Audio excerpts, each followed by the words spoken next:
The Zodiac Killer, Part 1. Midnight to 8 o'clock. For more than half a century, one question has refused to go away. Who was the Zodiac Killer? Was he an ordinary man hiding in plain sight? Was he someone police interviewed but never suspected?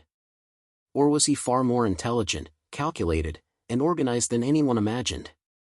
Unlike most serial killers, the Zodiac didn't seem interested in disappearing. He wanted attention. He wanted headlines. He wanted people talking about him. And perhaps most disturbing of all, he seemed to enjoy watching fear spread across an entire region. He didn't simply commit crimes. He transformed murder into a public spectacle. He wrote letters. He mailed cryptic messages. He challenged investigators. He taunted journalists. And for decades, he remained one step ahead of everyone trying to catch him.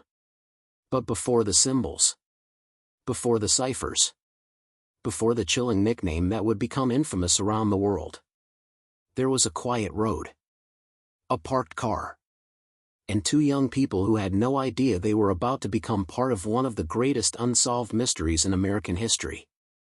To understand the Zodiac Killer, we first have to understand California in the late 1960s. America was changing rapidly. The Vietnam War dominated headlines.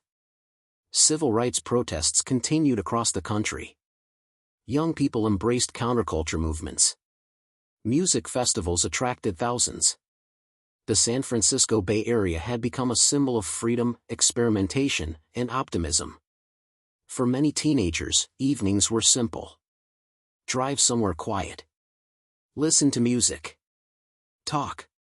Spend time together away from parents in crowded neighborhoods. And on the night of December 20th, 1968, that's exactly what 17-year-old David Faraday and 16-year-old Betty Lou Jensen decided to do. They were young, popular, known by friends as kind and respectful. Their date seemed ordinary. Nothing unusual. Nothing suspicious. Nothing that suggested danger was nearby.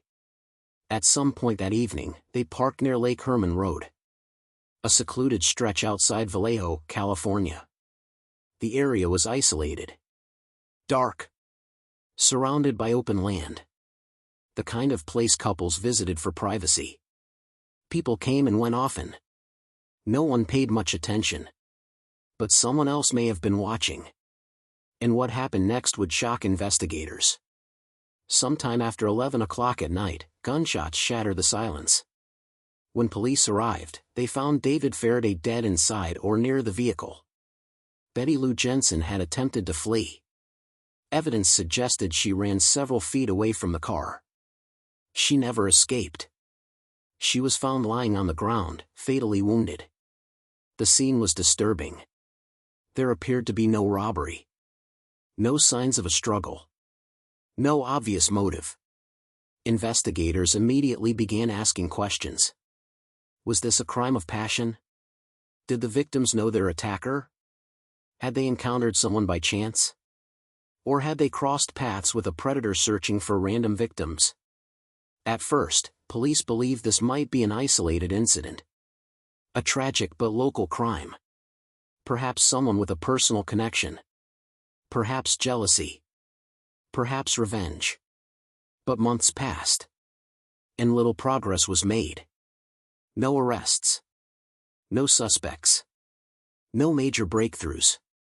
The case slowly began fading from public attention. Families mourned. Investigators continued working. But few people realized something much darker was unfolding. Because whoever committed those murders wasn't finished. Not even close. Nearly 7 months later, another couple would find themselves in a remarkably similar situation. July 4, 1969. America celebrated Independence Day.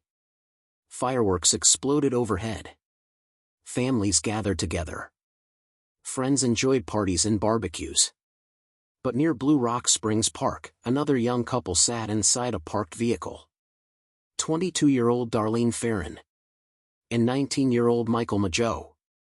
The evening felt peaceful, normal, safe. until a car approached. According to Michael Mageau, another vehicle pulled into the parking area. It lingered briefly, then left. At first, it didn't seem unusual. Perhaps someone looking for directions. Perhaps another couple. But several minutes later, the vehicle returned. And this time, things became terrifying. The driver exited his car. He carried a flashlight. For a moment, Michael believed the man might be a police officer. The flashlight shined directly into the vehicle. Then suddenly, gunfire. Without warning. Without explanation. Bullets tore through the car. Michael was seriously injured. Darlene Ferrin suffered fatal wounds. The attacker briefly walked away. But then something strange happened. He came back. He fired additional shots. Almost as if he wanted to make certain there would be no survivors. Yet somehow, Michael Mageau lived. And because he survived, investigators finally had a witness.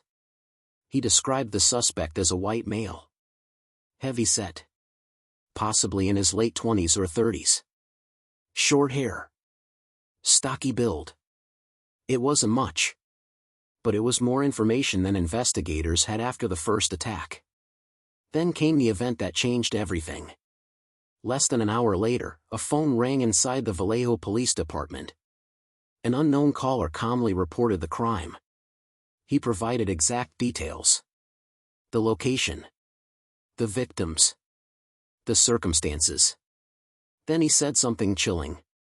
He claimed responsibility.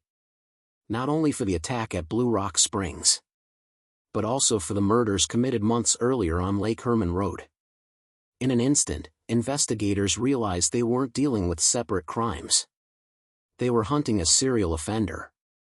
Someone willing to attack strangers. Someone confident enough to call the police afterward.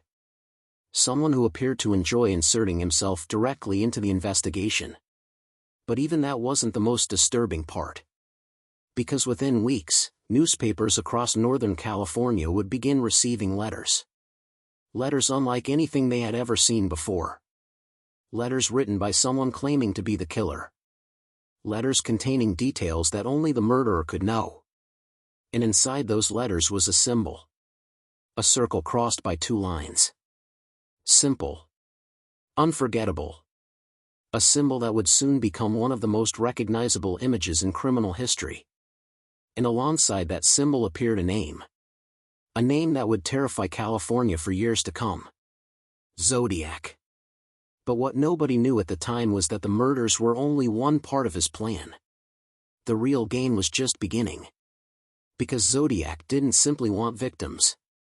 He wanted an audience. And the entire country was about to become one.